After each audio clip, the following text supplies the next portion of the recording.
Good evening and thank you for joining us for KREM 2 News at 5. I'm Mark Hanrahan. It's good to have you here tonight. I'm Whitney Ward. A Spokane police officer has been fired after authorities say he lied about putting a controversial bumper sticker on his police car. KREM 2's Christian Garza has been looking into this case all day. He's here now to share what sparked this investigation to begin with. Christian? Yeah, city officials say after a 7-month investigation, Bradley Moon, who has been with the department for close to 3 decades, was fired on May 8th for violating both city and department policy by engaging in prohibited speech.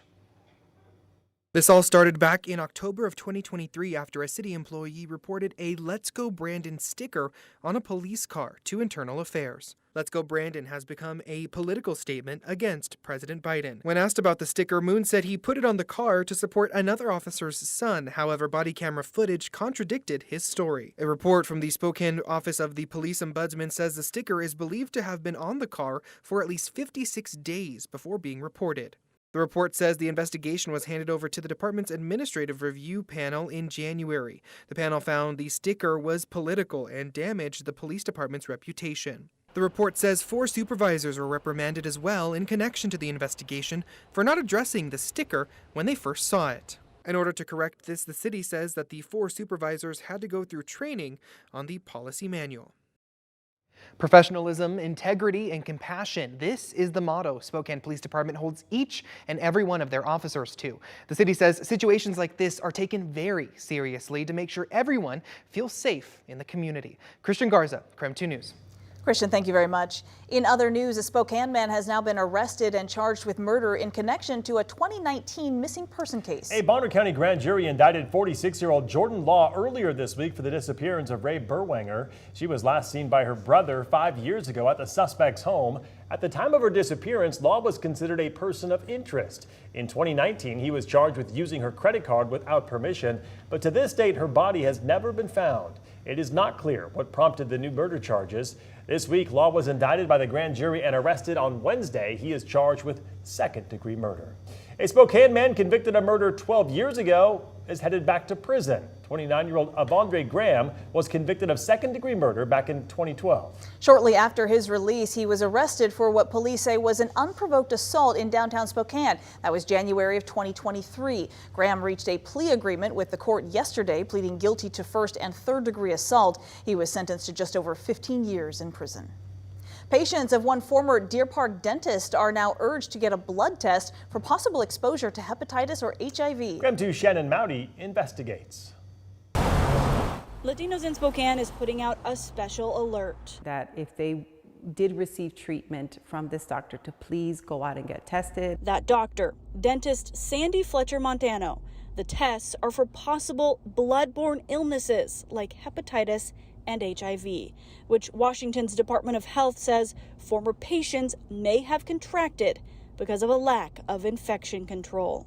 It's very disheartening and really alarming for our community, but really this is about the larger health of the Spokane County community. The first complaints came in November 2021.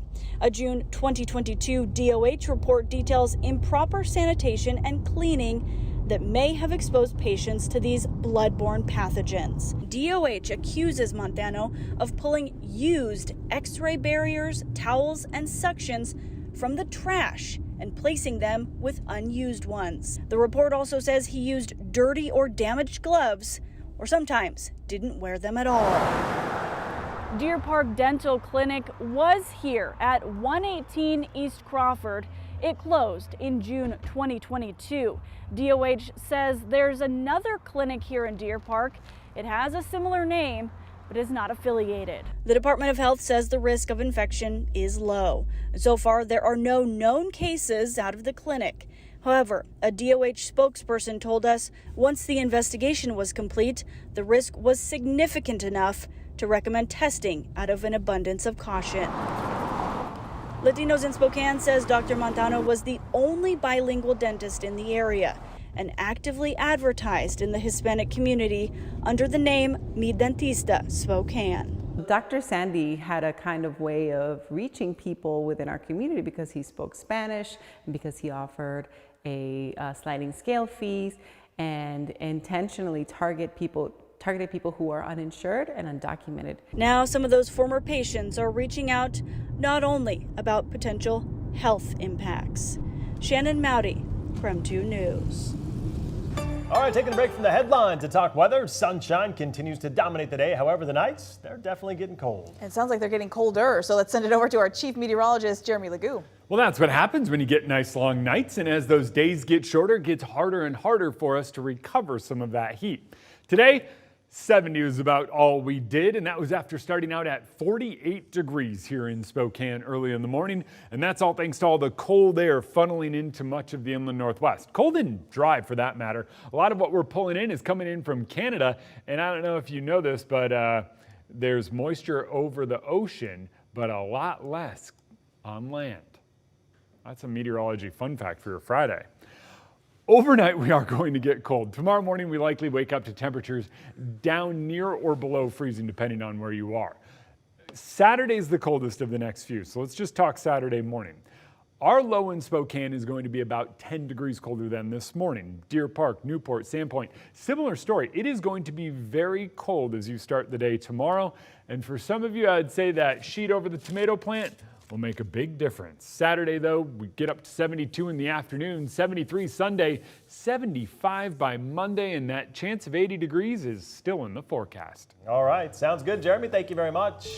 Happening tomorrow, the Idaho Department of Lands is auctioning off 8 state endowment-owned lots on Priest Lake worth nearly $11 million. The department says all of those lots are under lease with cabins on them, and the land is held in trust. So if someone who isn't the current owner then has the highest bid, the land will go to them, but they will have to pay the value of the house and the property to the previous owner.